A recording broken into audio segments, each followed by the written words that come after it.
दोस्तों, आज हम दिलांज मैगज़ीन आत्मनिर्भर भारत की श्रृंखला में आज के हमारे मेहमान हैं श्री बी आर खरे साहब, जो डायरेक्टर सीपीआर महर्षि विद्या मंदिर विद्यालय समूह में हैं।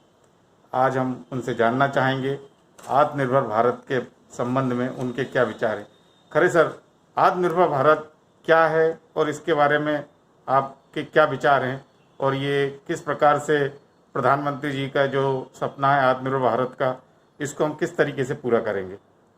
मेरे मान्यता है मेरी कि आत्मनिर्भर भारत से माननीय प्रधानमंत्री जी ने जो विचार हम सबको दिया है बहुत ही स्वागत योग्य है।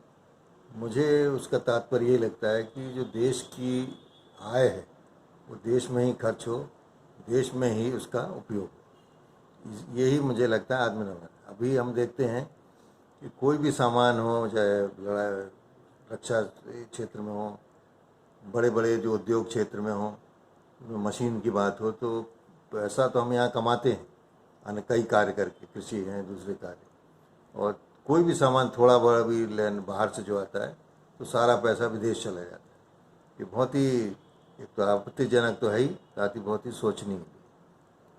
उन्होंने ये जो कदम उठाया, हम सबको नारा दिया है, ये बहुत ही स्वागत योग्य और सामयिक है। इसी तारतम्य में हमारे प्रदेश के माननीय मुख्यमंत्री जी ने, शिवराज सिंह चौहान साहब ने, जो अभी पिछले 4 दिन तक वेबिनार पे आत्मनिर्भर मध्य प्रदेश की बात की, वो भी बहुत ही बढ़िया काम हुआ था उसमें। बहुत ही विशेषज्ञों के विचार आए थे, उन्होंने वो स्वयं इन सब की बहुत तारीफ की थी।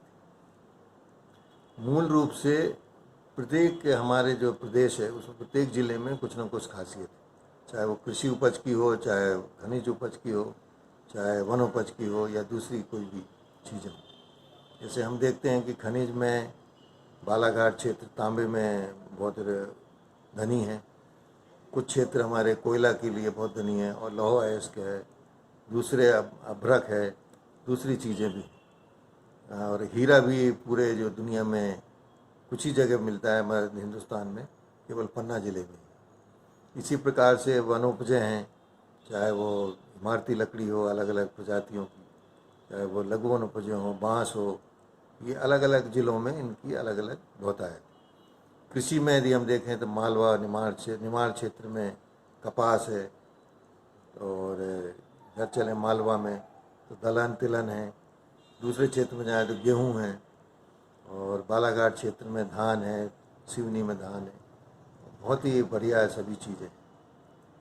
तो हमको पहले तो एक एक ज़िलों को उनकी पहचान देनी पड़ेगी, और साथ ही उस वनोपज हों चाहे दूसरी उपज हों, उस आधारित पर कुटीर उद्योग और लघु उद्योग लगाना। खरे सर, ये आप बताइएगा कि आपका जो संस्थान है, जो आपका ग्रुप है, महर्षि महेश योगी ग्रुप जो है, ये आत्मनिर्भर भारत में कहाँ किस तरीके से सहयोग कर रहा है?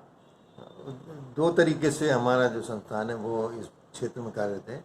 एक तो हम कोशिश करते हैं कि महर्षि महेश योगी जी जो मध्य प्रदेश के ही सपूत थे, उनके द्वारा जो सिखाया गया भावातीत ध्यान की पद्धति, उसको लोग अपनाएं, उसका अभ्यास करें नियमित रूप से प्रतिदिन।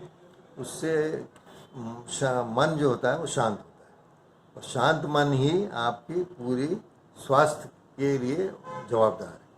यदि मन आपका शांत होगा तो शरीर शांत होगा, और कोई आपको व्याधि उसके पास नहीं आ पाएगी। बहुत आप सरल रूप से हर कार्य करेंगे और सफलता मिलती है। जब सफलता मिलती है और सरल रूप से कार्य करते हैं तो आपको कोई भी चिंता नहीं रहती किसी चीज़ की। तो जब चिंता नहीं होगी तो आप शरीर से भी मन से स्वस्थ होंगे, और आप पूरे प्रदेश की और पूरे देश की प्रगति में बहुत सहायक। दूसरा, हम लोगों ने थोड़े छोटे स्तर पर प्रयास किया है कि गांव में जो महिलाएं हैं, जिनके पास अभी आय का कोई स्वतंत्र साधन नहीं होता, और अपने पतियों पे या दूसरे जो पुरुष होते हैं उन पर आश्रित रहती हैं, उनको हम छोटा छोटा कार्य सिखाएं। जैसे सिलाई के कार्य में अभी तक हम लोग 200-250 महिलाओं को प्रशिक्षित कर चुके हैं।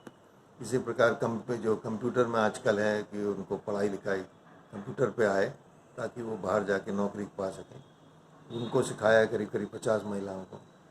और दूसरे वैसे कार्य हैं उनमें सिखा रहे हैं, बड़ी पापड़ जो स्थानीय उनके खाद्य सामग्री रहती है उसको बनाने में और विशेषता आए और उनकी गुणवत्ता सुधरे, ताकि उसका बाज़ार हमको और अच्छे से मिल सके और उनकी आय बढ़ सके। इस तरीके से भी हम लोग प्रयास करते हैं। कोशिश हमारी संस्थान की है कि इसका कार्य क्षेत्र और बढ़ाया जाए और कम से कम 2-3 हज़ार महिलाओं को प्रत्येक कार्य में प्रशिक्षित किया जाए।